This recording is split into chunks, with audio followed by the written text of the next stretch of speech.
3 lifelong friends, 6 trusty balls, and endless NFL takes. Welcome to 3 Guys, 6 Balls NFL Podcast.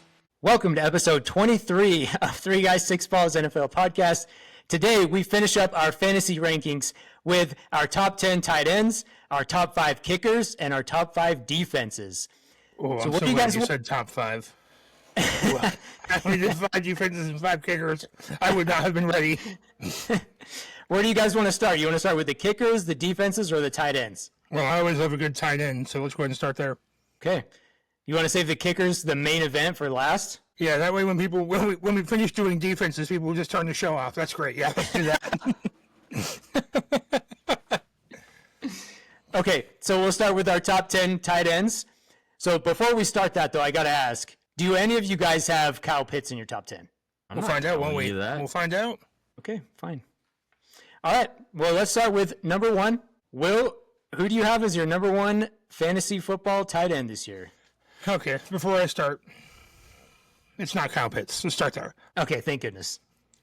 Here's the problem with tight ends, is there really aren't 10 good ones in the league, right?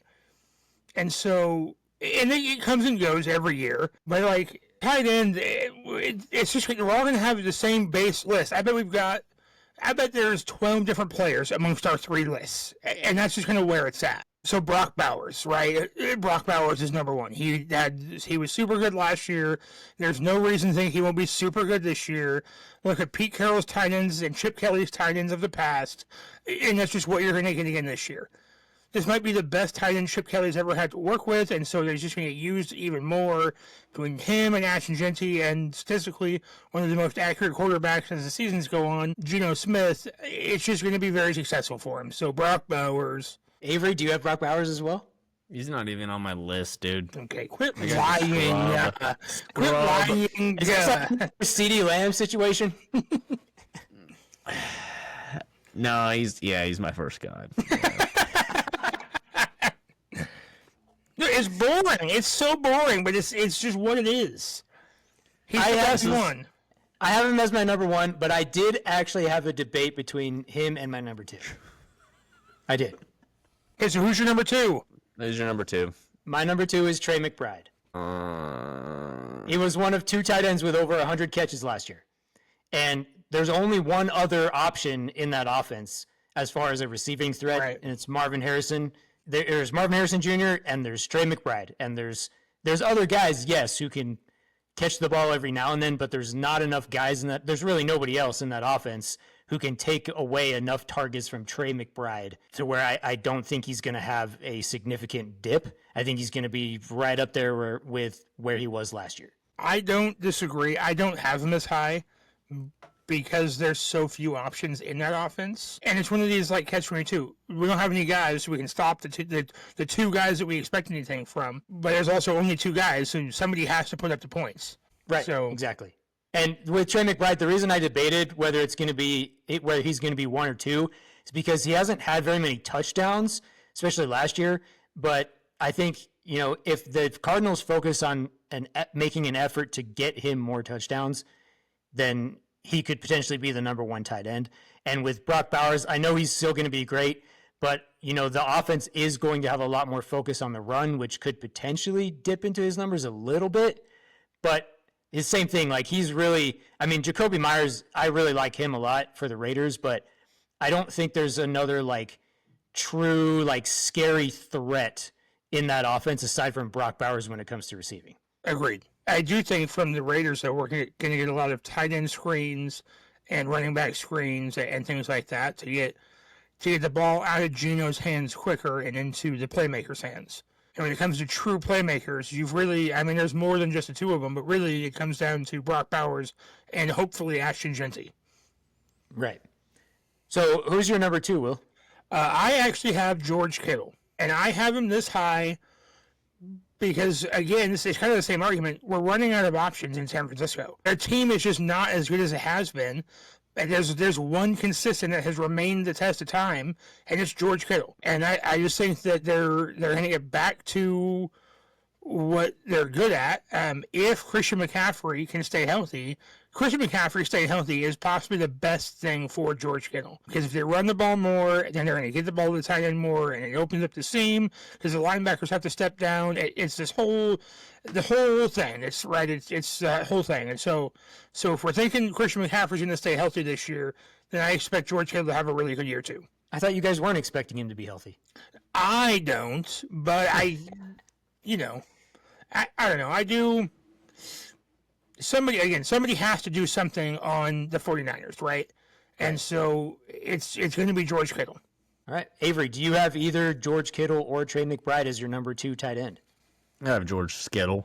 Okay. I actually have George Kittle as my number 3 tight end. Imagine. Fun fact, he actually was the number 1 tight end in points per game last year. But he missed 2 games, so that's why he was he wasn't ranked number 1 in overall points, but he was the leader in points per game. So, yeah, I have him as my number 3. Will, who's your number 3 fantasy tight end this year? I have Sam Laporta. Ooh. I mean, right, 2 years ago, had a huge year. Last year, people knew what his name was, so nobody cared about him anymore, which is the way tight ends go, right? Once people know your name, they don't care anymore. And so, I don't know, I think that the Vikings, nope, wrong team. Wrong team. I even have Sam Laporta -DET written down right here, right in front of my face. At least you recognized it right away. Neither knew I was wrong. Sam Laporta from Detroit. I think Detroit's gonna have a good year this year. I don't see anything that shows them being worse on offense this year than last year. But obviously, what they did last year didn't get them to where they wanted to go, so they have to change some game plan. And I think that the game itself is trending more towards running again and running in the football, passing to tight ends, kind of going back to some old school football the way it used to be. And I think it's going to benefit tight ends pretty heavily this year. And you've got Dan Campbell up there in Detroit, and he loves smash mouth football, and you're going to get that out of Sam Laporta. All right. Well, Avery, who's your number 3 fantasy tight end? Trey McBride. All right. Cool. Yeah. Will, who's your number? You're so disheartened. Yeah, Trey McBride. Yeah. We already talked about him. We'll move on. It was such a mystery as to like who it could have been. Yeah, I know. He was trying to find a way to do a CeeDee Lamb thing in there, but he couldn't figure out how to do it this time, so he was disappointed. Yeah, fair enough. All right, Will, who do you have as your number 4 fantasy tight end? Trey McBride. It is Trey McBride, yeah, actually. Yeah, Trey McBride, I've got him here. I still don't trust Kyler Murray. I don't trust him as far as he can run a full step. And so, I don't know, I just don't. He will be, I don't know, what year is he in his career? Is this year 5, year 4? Oh, more than that. Oh, there's no, are you serious? Yeah. Is he even that old? This is going to be year 7. Oh, gosh. Am I that old? He's just going to be the starter in Arizona they're kind of stuck in the same scenario that Dallas is stuck in. Sorry just to bring them into it. Your quarterback is good enough to be a starter, but not good enough to get you anywhere you want to go. And so the team's just going to keep having them be the guy. And that's just where the Cardinals are. I almost said Vikings again. I've got the Vikings stuck in my head. I don't even like the Vikings, especially their quarterback. You just love J.J. McCarthy. I don't. That's it. I don't. Anyway. Avery, who do you have as your number 4 tight end? Sam Laporta. Look, this is tight ends, right? Like I said, there's going to be 12 total guys that are going to be in these lists, and that's maybe. This might be a bit of a surprise. I might have ranked this guy a little bit too high. Wait, can I guess? Sure. You've got Travis Kelce, don't you? It is Travis Kelce. Yeah. Crushed it. My number 4 fantasy tight end this year is Travis Kelce. Now, I know last year he had the worst season of his career in touchdowns, in receiving yards, but he still had 97 catches. He was 3 catches away from 100 catches. And there was only 2 tight ends that had over 100 catches last year. When Patrick Mahomes needs a guy, it's Travis Kelce. He's looking for Travis Kelce. And it doesn't matter if, for fantasy, it doesn't matter if Travis Kelce is getting 1,000 yards or if he's getting 823 yards. As long as he's getting those catches, he's going to have the points. And so I think Travis Kelce is going to have a really good year.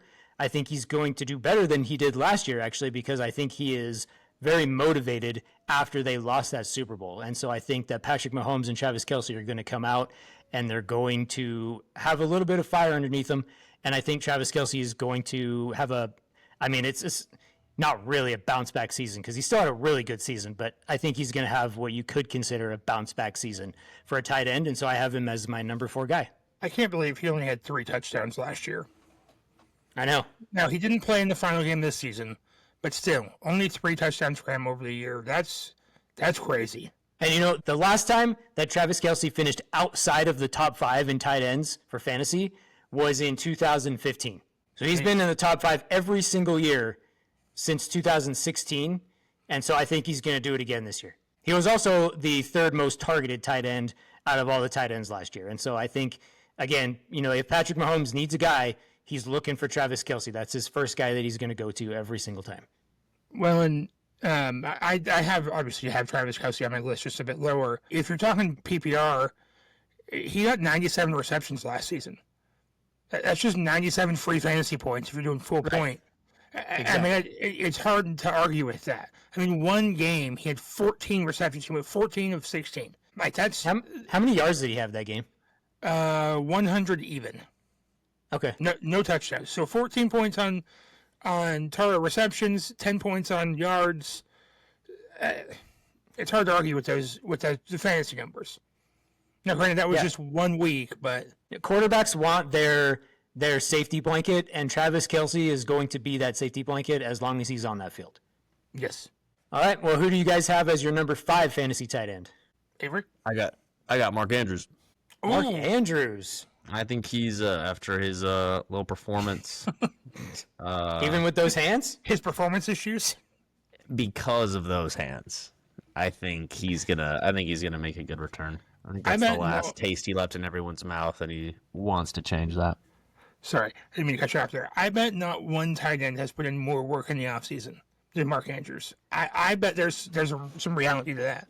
I also have Mark Andrews on my list, just a bit lower as well. I don't hate it here, though. I actually don't have him on my list. And the reason why is because if you look at his last 6 games, he had a touchdown in every single one of those. And I just feel like his fantasy value was based off of if he's getting a touchdown or not. And so, if you take away those touchdowns, his fantasy points aren't very good. And so that's why I didn't rank him in my top 10 is because I felt like he was just kind of touchdown reliant. And, maybe he's just good at getting touchdowns. I don't know. But if you take those away, yeah, right. that was a 2-point conversion, so it's not technically. I think the point sticks, unlike his hands. Anyway, Will, who do you have as your number 5 tight end this year for fantasy? I had T.J. Hockenson. Oh, he's my number 5 too. Minnesota, T.J. Hockenson. Listen, don't think that this is a Will turning the page on J.J. McCarthy. Oh, it is not happening. That was my first thought. But do you know what bad quarterbacks need? Safety blankets. Bingo. And the weak boy that is J.J. McCarthy, it just needs. Treats him like he's a sophomore in high school. All right, take 2. This small child comes in to Minnesota. Sweet baby man J.J. McCarthy is going to need his safety blanket and his binky, which is T.J. Hockenson. He's not going to be able to get the ball to Justin Jefferson, which is why I had them rated lower on my wide receiver duos. I don't think I had them on my duos. You didn't have them on your duos. And I have Justin Jefferson as my number 4 wide receiver. It's all revolved around J.J. McCarthy and him being inept and unable to get the ball down the field. Yeah, I have him as my number 5 guy for the same reason. I think J.J. McCarthy's going to need a safety net.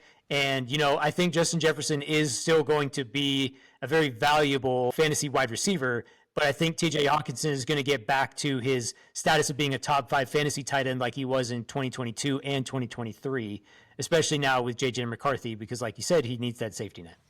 And so when he needs a short pass just to get rid of the ball because he has nowhere else to go, it's going to go to TJ Hockenson. All right, number 6. Who do you guys have as your number 6 fantasy tight end this year? Avery? I'll go first this time. I'm just kidding. You go. I got Travis Kelce there. Yeah. I mean, the Chiefs last year just had I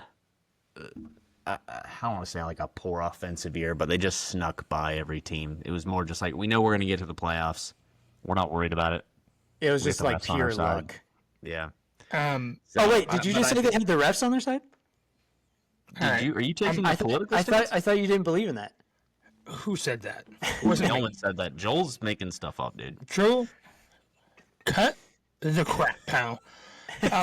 Fun fact here, the 2 games after the Eras Tour ended, Taylor Swift's Eras Tour ended, the 2 following games, Travis Kelce put up 27 yards in one and 30 yards in the next.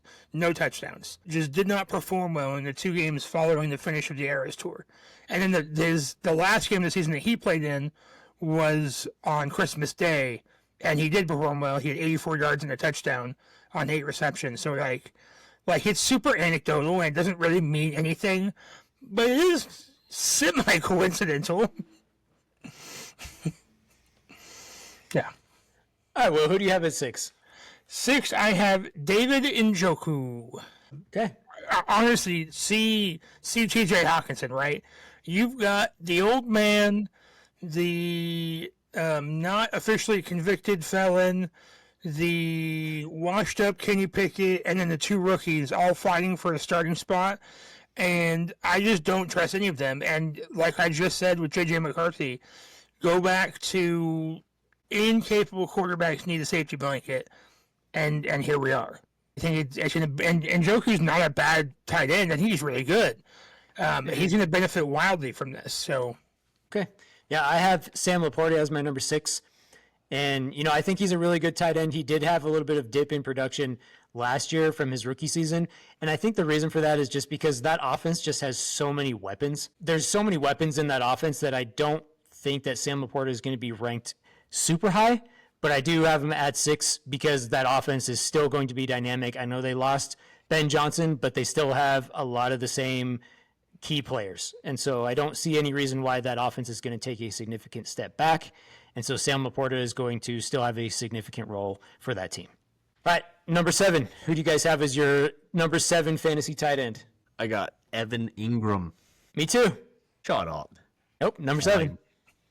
I think him and Bo Nix are going to be. Well, I think Bo Nix with everybody is going to be magic, and I think I think Evan will be a recipient of that. So we got Bo Nix at 7, and we got Evan Ingram at 7. Do we? Did we? Yep, we had him at 7. We all did, except it doesn't sound like Will has Evan Ingram at 7. I don't have that. We all did, except for Will. So not a lot.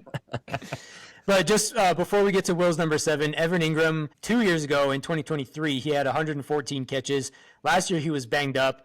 I just think that Bo Nix is going to love having a decent tight end. Last year, his top tight end had 188 receiving yards. And so the addition of Evan Ingram is going to be huge for on Bo the Nix. Season? On the season, yes. Oh, 188 receiving yards. That's terrible. Bo Nix got nothing from his tight ends last year. And so with a guy like Evan Ingram, he's going to love having a tight end who is actually capable of doing something because now he has an additional place to go. He has that safety net that he didn't really have last year.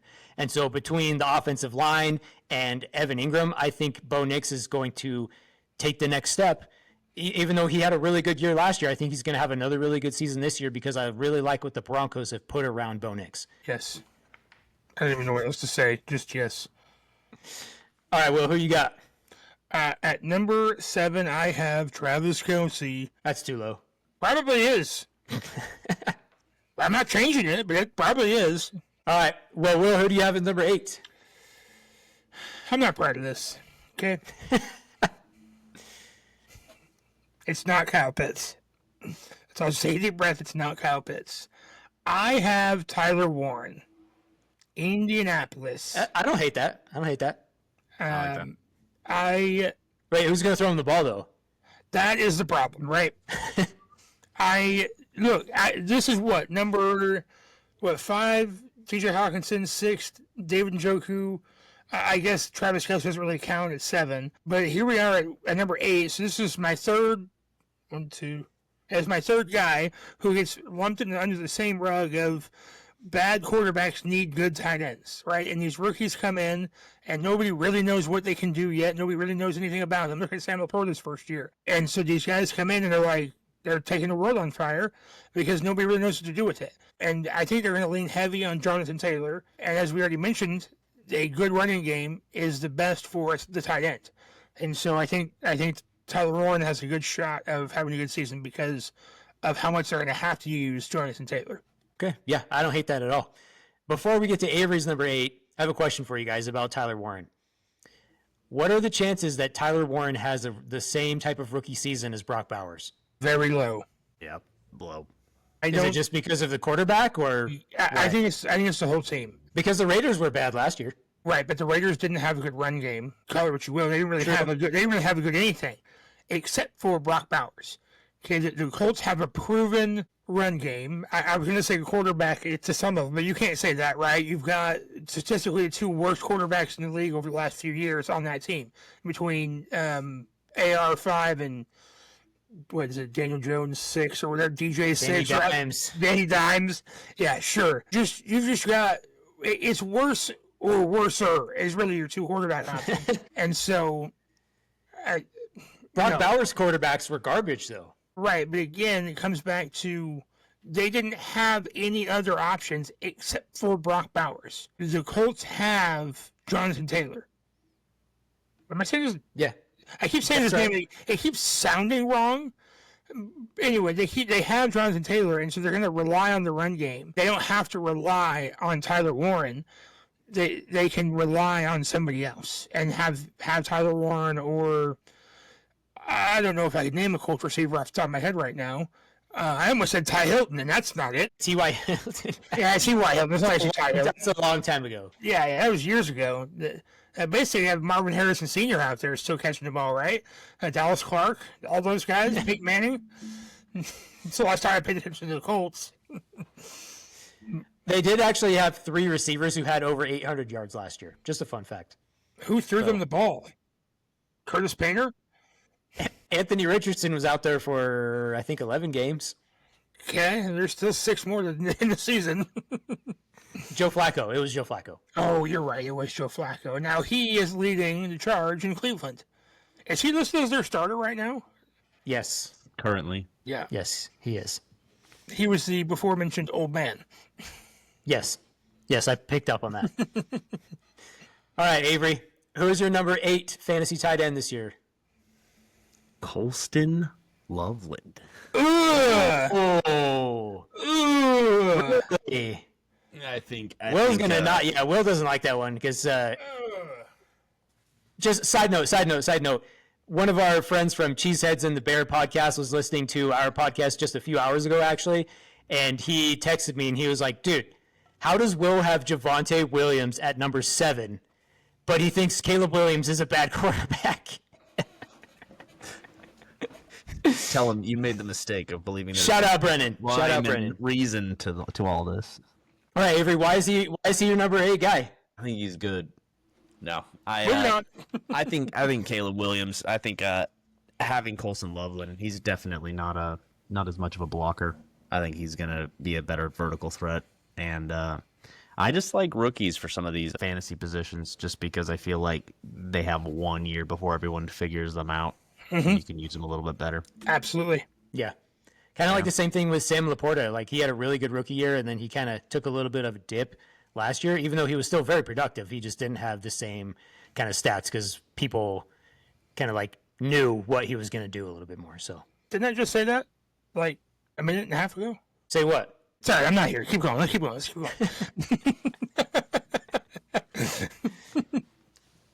But yeah, I think it's also that. I think it's the fact that they're a rookie, like, no one really knows what they're going to bring, but also I feel like the fans usually end up clamoring for their rookies to play. Like, they get excited seeing them drafted, and they want to see them in action rather than wait a few years, and especially first-round talents. First-round tight ends, first-round skill positions. Yeah. I think people are more lenient with semi-lenient with a quarterback, But first-round skill positions, you want to see your receiver in there. I can't imagine how much Cardinals fans were screaming just to throw Marvin Harrison the ball no matter what. Doesn't matter. Just throw it to him. Just give it to him. And the same with these running backs. Like every play, every time the ball doesn't go to Ashton Genty, there's going to be a Raiders fan saying, why do we even draft this guy? It could have gone to him 10 times in a row. And on the 11th, he's taking a break. He's on the bench getting some water for a second. Well, he's not even in the game. Why do we draft this guy? And then they'll throw it to Brock Bowers, and he'll be like, oh, okay, that's fine. Yeah. Just the way it goes. Diehard fans. All right. I like the rookies in there. All right, well, let's get to number 9. Who's your... Wait, did you say you're number 8, Joel? No, I didn't. I was going to skip myself. Well, don't. Thanks for reminding me. I have David Njoku at number 8. And the reason I have him at number 8 is just because I am not sure about the quarterback position at all. Like, I know Joe Flacco is probably going to be the starter for the first few games, but I don't know how long he's going to be in there. I don't know how long Joe Flacco is going to be the starter for the Browns. How long is it going to take before it's Shedeur Sanders or before it's somebody else? And I just, like, one guy like Joe Flacco could really like David Njoku. One guy could really like Jerry Jeudy. So I just don't know who the preferred target is going to be for each quarterback when they get in the game, because at some point the Browns will have a different quarterback in the game. It's not going to be Joe Flacco the whole season, in my opinion. So I'm just not sure who is going to favor Njoku and who's not.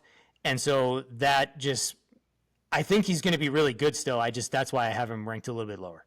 I don't like that you went to Sanders over Dylan Gabriel. Neither do I. So I just wanted that to be I wanted it to be noted that Put Joel that hates the Ducks. in your tweet that we disapproved of that. Joel loves Shedeur Sanders. You heard it here first. I was just going for popularity, okay? I want to be popular. Well, you're going to put a clip out? Shedeur Sanders, Brown starter? And that is just you saying that at some point he may start. I'm actually going to clip you saying that right then. Oh, golly. Oh, I'm No context. That's in the chat for me. All right, number 9. Will, who's your number 9 fantasy tight end? Colston Loveland. Nice. You have 2 rookies? I had 2 rookies back to back, 8 and 9, for all of the things that were already said, right? Like Chicago is going to suck. And so they're going to need, again, we've got little boy J.J. McCarthy and the slightly older adolescent Caleb Williams. They're going to need their pacifiers and their baby bottles, and these young tight ends are going to be giving it to them. So here we are. Daddy's home. Give the ball to your tight ends. All right. Avery, how about you? Who's your number 9? Tyler Warren. For the same reason Will gave. I didn't put either of those guys in my top 10 because I felt like my 9 and 10 are kind of picks that I don't feel like people are going to like very much, but I feel like these guys are going to have productive seasons. So my number 9 is Jake Ferguson. Ooh. For the Dallas Cowboys. And I just think that – oh, go ahead. I thought about putting him on my list, but after putting Javonte Williams at number 7, I felt like I could not possibly put Jake Ferguson in my list. Yeah, I just feel like that with George Pickens, he's not only going to open things up for CeeDee Lamb, but he's going to open things up for Jake Ferguson as well. George Pickens is going to open up things over the top. CeeDee Lamb's going to open things everywhere, and that's going to open things up for Jake Ferguson in the middle.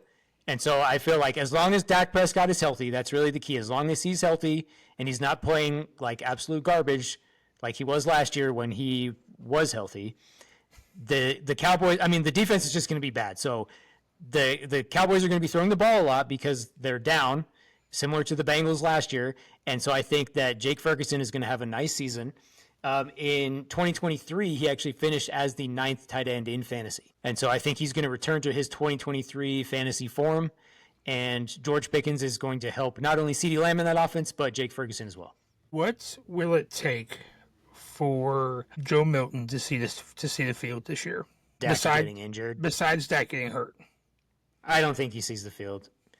There's no way Jerry Jones is paying him that much money, and he's as long as Dak Prescott has that contract, he could be the worst quarterback in the league, and Jerry Jones would be like, "Nope, I paid him $60 million a year. We're winning the Super Bowl." I mean, Dak's record last year was 3-5. Yeah, it was bad. He was bad. But Jerry still thought that they could win the Super Bowl. Granted, he got hurt. I understand that, and he was out for half the season. But still, I just, I don't know. I just am not a fan of my own quarterback. And nobody blames you for that, Will. Yeah. Anyway. All right. Are we on 10? We are. Last one. Okay. Avery, let's start with you on this one. Who's your number 10 fantasy tight end?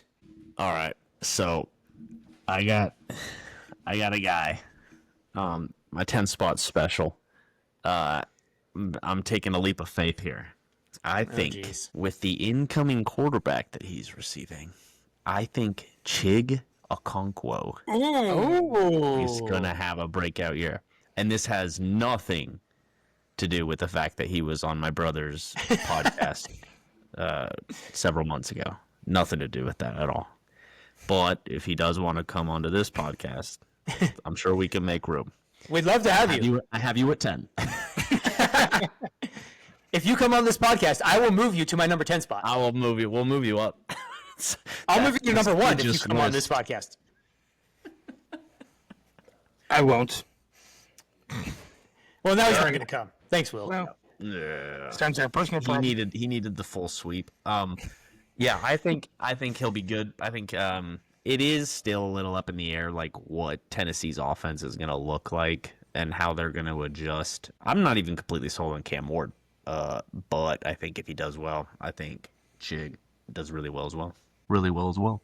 Yeah, I think he's going to be the security blanket like we've talked about several times. So I think he could have a nice season. I didn't put him in my top 10, but I think he could have a better season than he's had so far in his career. So, Will, who's your number 10 fantasy tight end? I have Mark Andrews. There's the hands again. No, The only reason I don't have him higher, no, of course not. The only reason I don't have him higher, anyway. Let's talk more about Kyle Pitts. I swear, Joel, if you have Kyle Pitts, I'm going to leave. I'm gonna end the call and leave. Anyway, the only reason I don't have Mark Andrews higher is because Isaiah Likely keeps getting more and more and more playing time. And when he's in, he gets the ball more. And so you can't throw the ball to two tight ends consistently all season.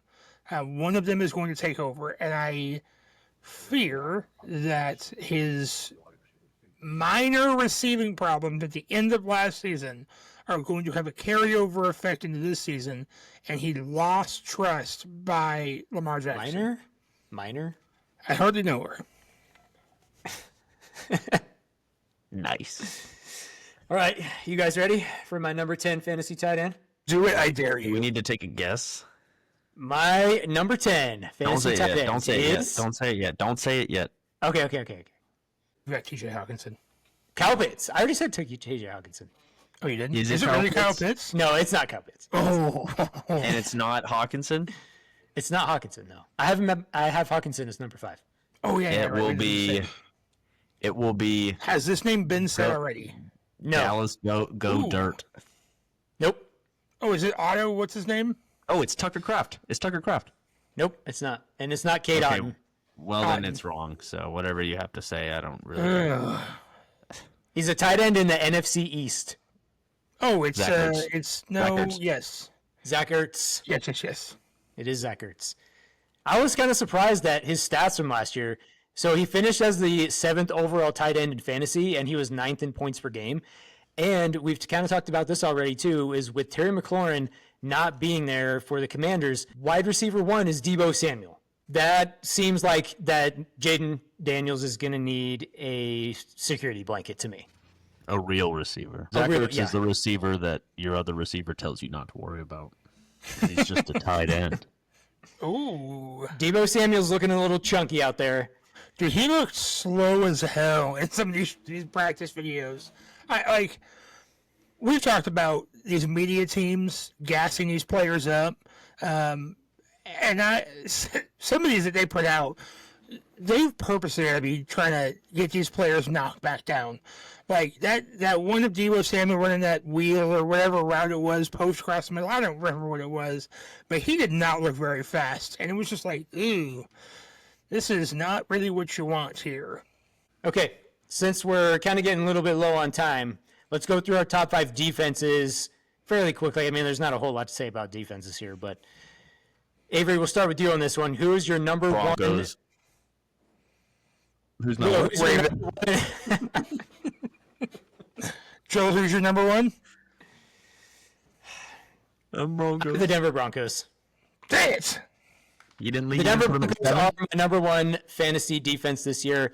I wanted to put them at 2 because I'm going against myself here with the statistics and history, because there's never been, at least since 2001, there's never been a defense that has repeated as the number one defense in back-to-back years. Not one time. Wow. I just think the Broncos defense is special. They're really good at sacks. They're really good at getting turnovers. They're really good at just making things hard for the opposing offense. And, this defense does have to face the Chiefs twice. They have to face the Raiders twice, who are going to be significantly better. They have to play the Chargers twice.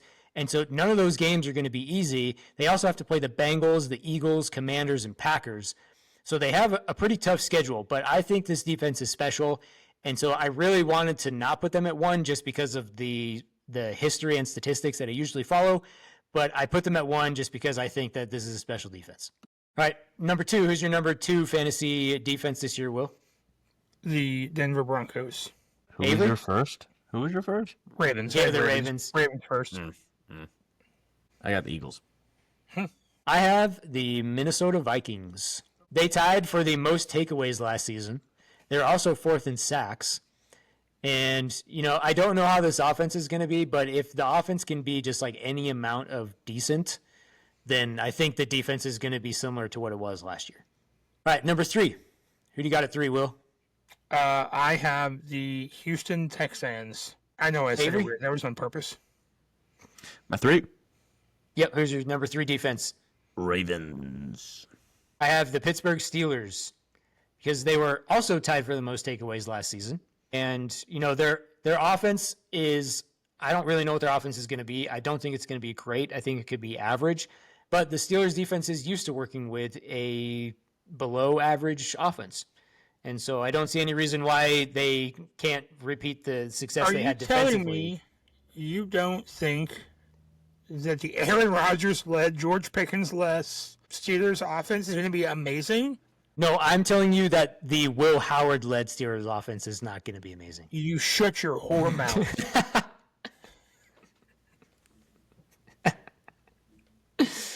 All right, who's your number 4?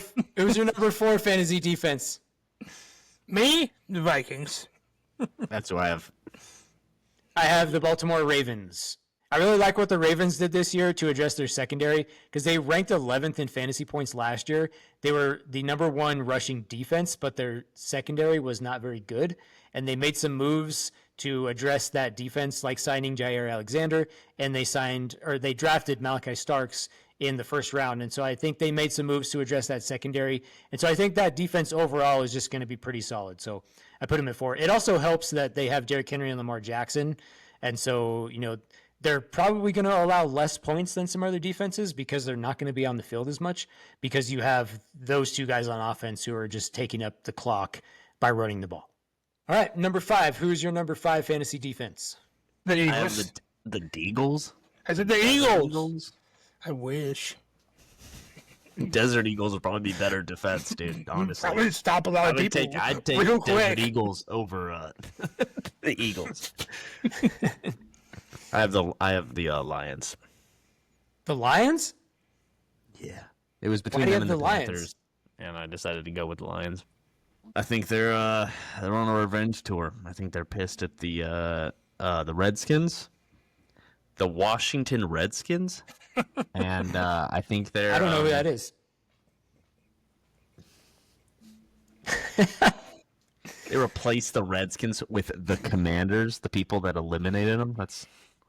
Actually, they replaced the Redskins with the football team.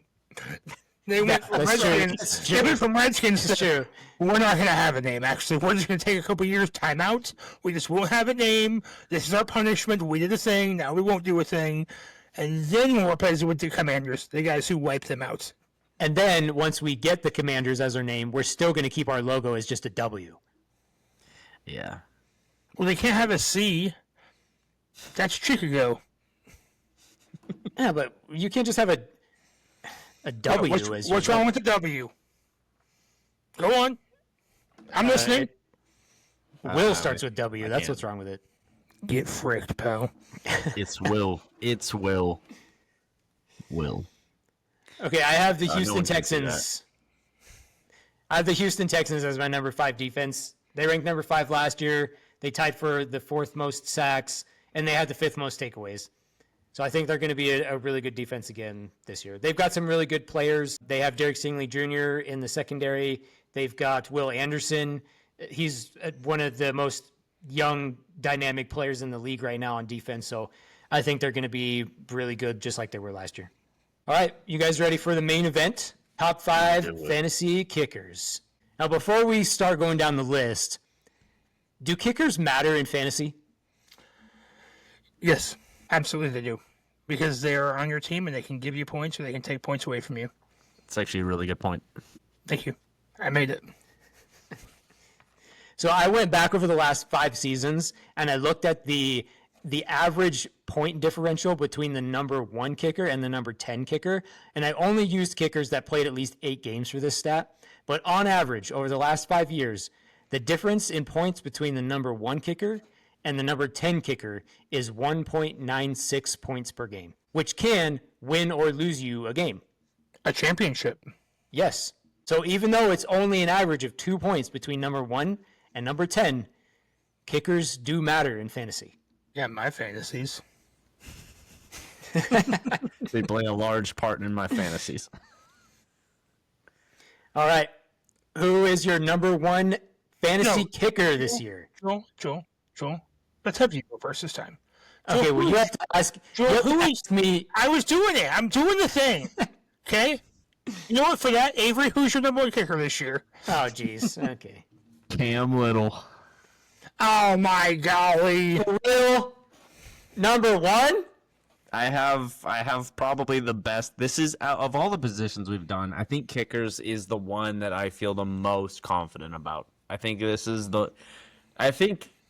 GMs would pay for this list. He kicks 170-yard field goal, and he's the number 1 kicker. I also think that we've talked about preseason not really mattering for stat-wise.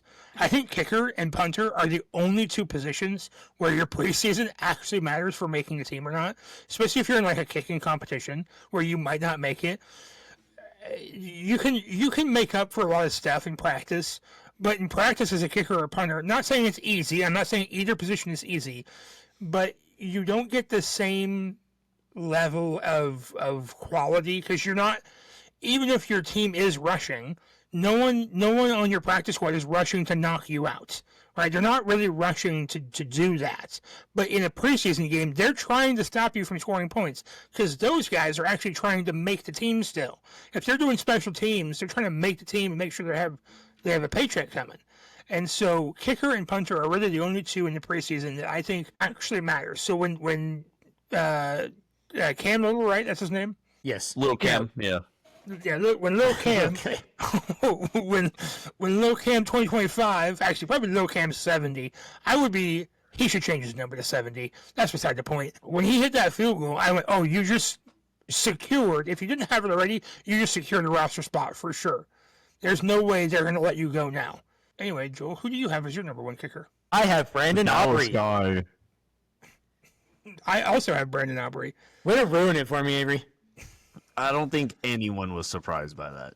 Okay, well, it's not just because I'm a Cowboys fan. It's because he's an actual weapon on... It's both, and there was no universe where that led to any other answer. It's the best kicker, and he's on Dallas. That's my point. That's right. There's no mystery about You're this. absolutely right. Brandon Aubrey is an actual fantasy football weapon. In 2023, he was the number 1 kicker. In 2024, he was the 2nd highest scoring kicker, but he made the most 50-plus yard field goals last year. He is a weapon. He can win you a fantasy game. All the Dallas offense has to do is get to the 50-yard line, and Brandon Aubrey can kick it through the uprights. That's all they have to do. They don't even have to be good. Even when the Cowboys were trash on offense last year, Brandon Aubrey was a fantasy football weapon because all they had to do was get to the 50-yard line. He's a weapon in my fantasies. A big weapon. Well, with a nickname like Butter, he's making sure it's all nice and ready for you. Also, the nickname Butter is just so good. I love it. All right, Joel, who do you have as your number 2 fantasy kicker?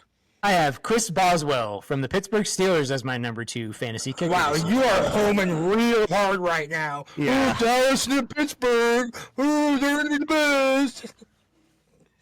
Why is that, Joel? He was the number 1 kicker in fantasy last year. He attempted the second most field goals in the league, and he probably will again this year because I don't have confidence in that offense to be a high-powered offense, and he kicked the third most 50-plus yard field goals last year. So, Yeah. Avery, number 2? I got Cameron Dicker. I don't even know what team he plays for, but I've got him. Oh, got him at number 2. He's the Chargers, isn't he? yes, he's I the actually Chargers. didn't write kickers down. The positions down, or the teams down. I wrote the position down. I didn't write the teams down. Well, I ranked him at number 2 before I saw the rankings, and then I saw that he was really good anyways, so I'm like, oh, well, shoot. All right, I guess he stays there. But Dicker, I got Dicker at number 2, Cameron Dicker. How about you, Will? Who's your number 2 fantasy kicker this year? Oh, I've got Jake Bates, I guess. He's fine. Detroit's going to be good. They're going to score a lot of Sounded points. super confident in that. Look, it's because we're talking about kickers. We're wasting Americans and maybe others' valuable time talking about fantasy kickers. We just said that kickers matter. Look, You think here's the America thing. watches this? Here's the thing. I think people in America watch it exclusively. Actually, I don't think people from any other. Actually, Joel, do you have family not in America who watches He's this? probably got some Aussies spying Are on you us our using their international? VPN. VPN. Anyway, yeah, I got Jake Bates. Whatever. Let's move on. Joel, who do you have for number 3? Number 3, I have the Dicker kicker. Yeah, me. Not for any particular reason, aside from he definitely. attempted the third most field goals last year with 42. And I just wanted to say Dicker kicker. So Avery, who do you have at number 3? I got Andy Borregales. Ooh, The rookie. him on this list. I was assuming as You're gonna well. put him on this list. You knew I was, or you were going to? I knew you were. I have I to. actually had a note here to ask you if he was on your list before we started this, and I forgot because I just had a feeling you were going to put him on the list. If you would ask me that, I might have just switched it and said no. And like, shoot, I got it. No, but I think Drake May is going to do really well, but I don't think he'll do well enough. And I think Borregales is going to have to kick some little field goals for them. So I think they're going to rack that up because I don't think, for whatever reason, I think New England's going to have poor red zone offense because that would be convenient for me since I have Andy at 3. So he can kick those field goals. All right. Will, how about you? Who's your number 3 fantasy kicker? I have Jake Elliott. I actually don't think the Eagles' offense is going to be as good as it was last year, and so it's going to open up more opportunities for field goals and yada yada yada, consistency, Super Bowl champion, enter all of the things. Kicker tackle. Why kick a field goal when you can do the tush push? Look, you're not wrong. That's the end of it. You're just not wrong. Yeah. I mean, it's also possible that they have even less field goal attempts. They have a very star-studded offense that should be able to score a touchdown every time. But if every drive you're getting minimum 1 point from your extra point over and over and over again, that's still pretty dang good. All right. Number 4.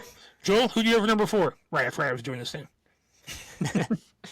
I have Buccaneers kicker Chase McLaughlin. He attempted the 4th most extra points last year.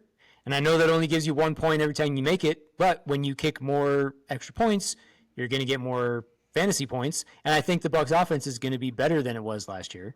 And he ranked 6th last year in fantasy points by 1 point. And so he was almost in the top 5 last year. I think he's going to be in the top 5 this year because that offense is going to be dynamic, in my opinion. In his entire career since 2019, McLaughlin has only ever missed 1 field goal from inside 40 yards. That's pretty good. That's pretty good.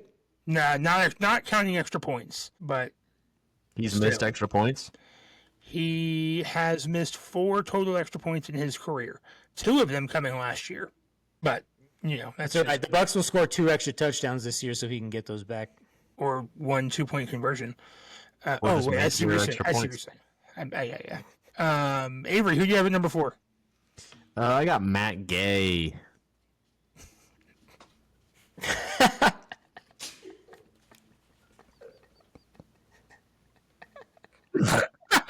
Spit on my arm. I spit on my computer. You have to leave this in.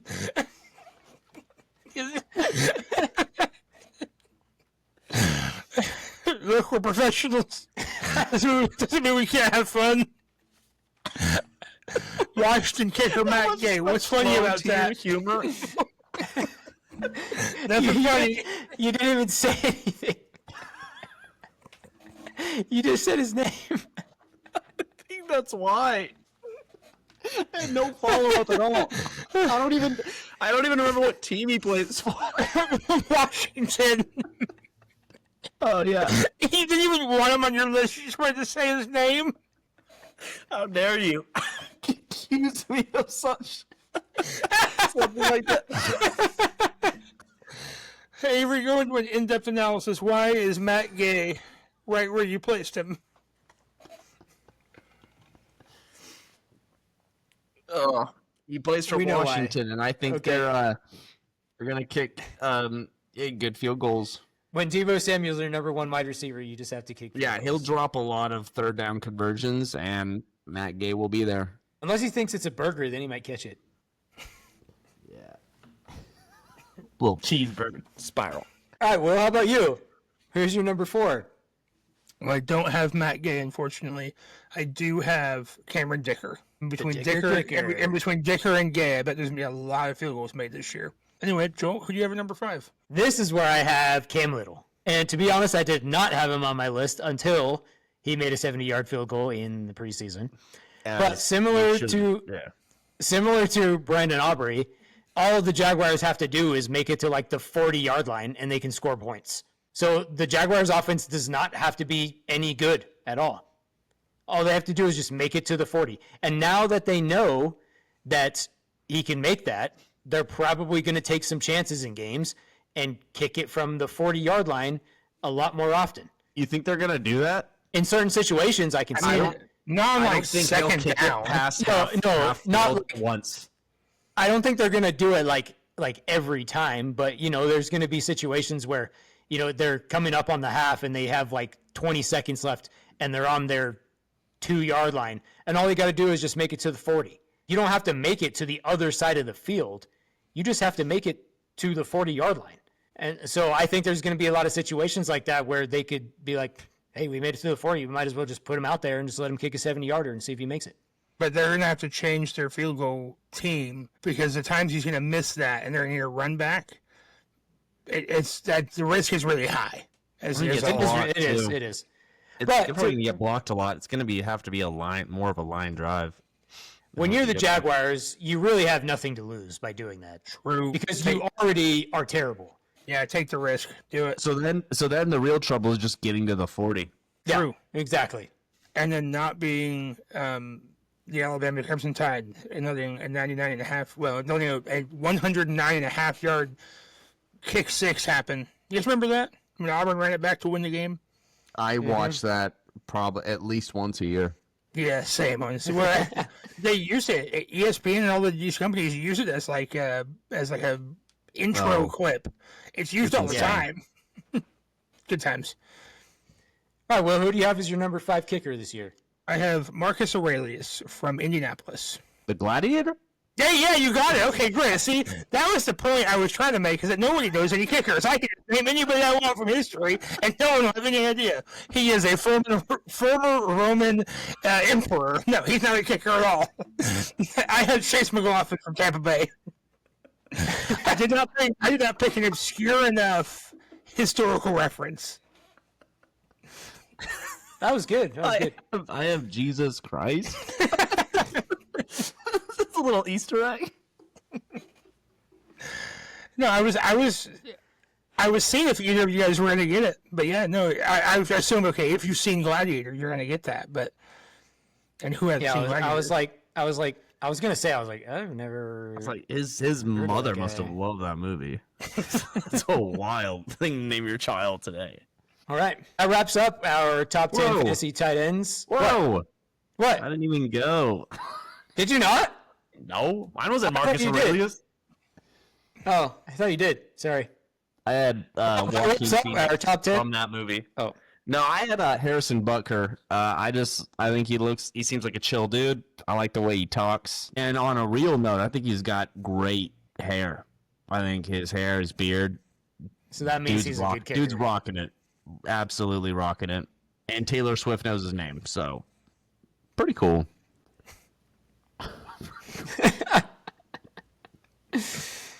Jeez. He's spreading family values around the team. I think that's important. All right. Well, that wraps up our top 10 fantasy tight ends for this season, as well as our top 5 kickers and our top 5 defenses. I actually want to end with just one question for you guys, and this has something to do with what we talked about last week. It has to do with what Will asked with the preseason and how players perform in preseason. And I didn't bring this up last week because I wanted to wait and see how this player performed in their first preseason game.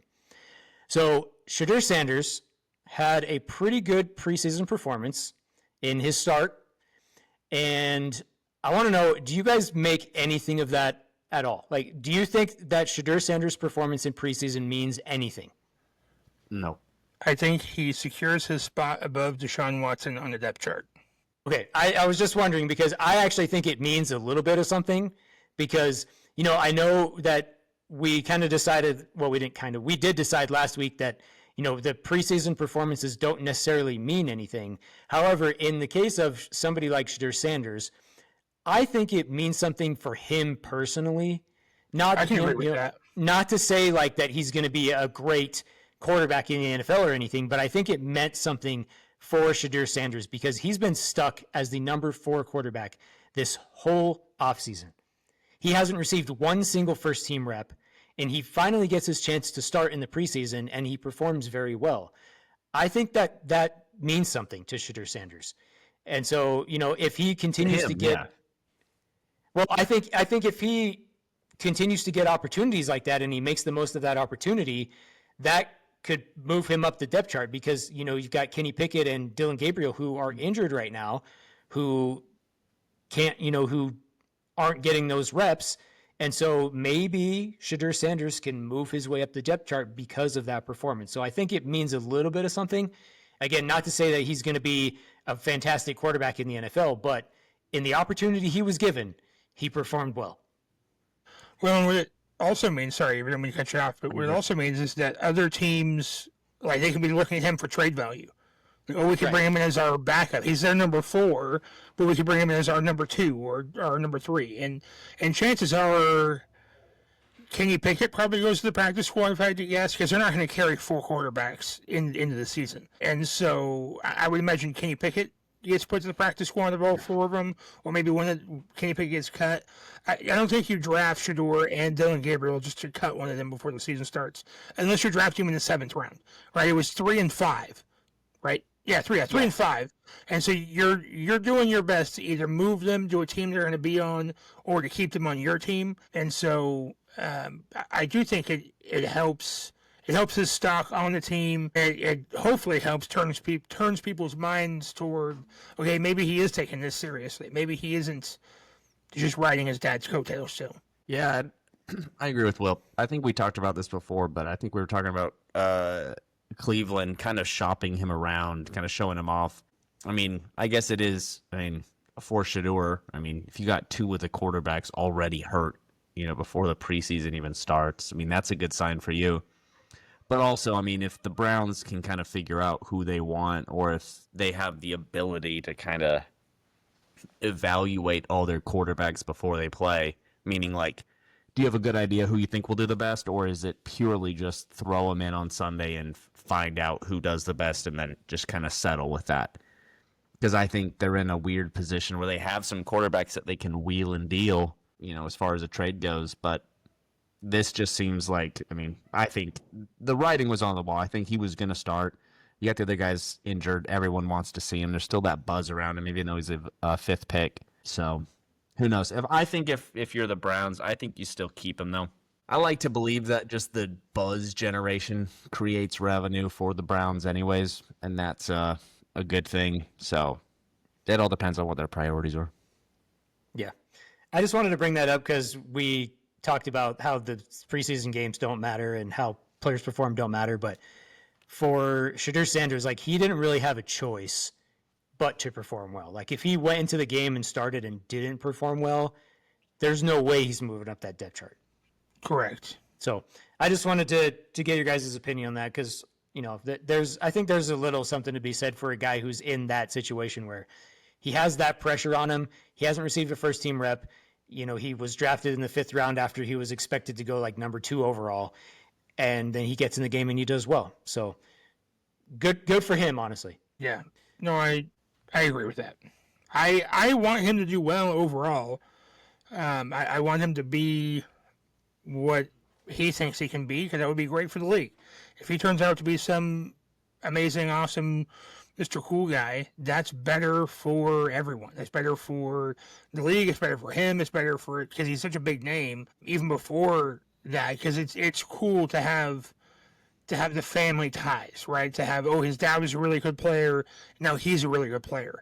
Like it'll be the same thing with Archie Manning, right? Like the problem with him is that his whole career it's going to be here's what Uncle Peyton did, here's what Uncle Eli did, and here's what in their first game. Too. Yeah. Too. Well, unless you're comparing to Uncle Eli, right? Then you have to win half your games, right? Whatever. So we love nepotism in sports. A little bit. Mainly because it's still meritocracy. I mean, unless you're Brawny, I guess. But for the most part, like if you make it to the league, like you earned it, and it's cool. Cause like, your dad was there, and just because your dad was an NFL player does not mean that you're going to be an NFL player. Like, so when it does happen, it's always kind of cool. All right. Well, that's going to wrap it up for our episode today. But coming up on the next few episodes, so next week we've got our Bears fan from Bear Den Live on the show. So we're going to talk about the Bears. We also have a undecided topic that we're going to talk about. Is this the guy that called me out already? Is it the same guy? No, that is not the same guy. All no. right. We need to have a fight before. We will eventually have Brennan on the show from Cheeseheads and the Bear podcast, and listen, you guys can fight about Caleb Williams. I am going to spend all week this week between today and next Monday when we record again. So Tuesday through Friday, all my 8 hours a day at work, just researching about why I need to hate the Bears even more. So here we go. Wait, what's his name? Brennan? No, he's from a different podcast, but he's also a Bears fan. But his name is Brennan? Yeah. Like Colt Brennan? Does he ask you to call him Dragon? Whatever. Deep cut. It's from Step Brothers. You guys are the worst. I didn't get that one. I actually have never seen that movie. I understood that neither of you got that. Thank you for clarifying. Yeah, I didn't get that one at all. There's some viewers that will appreciate that, and I hope you comment in the chat to show support for me during that awkward, in the chat for Avery's game. That awkward punchline. No one's going to get to this point. This is the very end. It left 10 minutes ago. Anyways, on some upcoming episodes, we're going to talk about our predictions for division winners, our playoff predictions, and our award winner predictions for the upcoming season. We are getting there. We're close. So we are almost to the start of the regular season. So 3 weeks. Yep. We're almost there. All right, but that's all we have time for today. We'll be back next week with Bear Den Live to talk about the Chicago Bears. And as always, don't forget to keep your balls played with. We'll see you next time. Bye. Also, Mark Davis' haircut still sucks.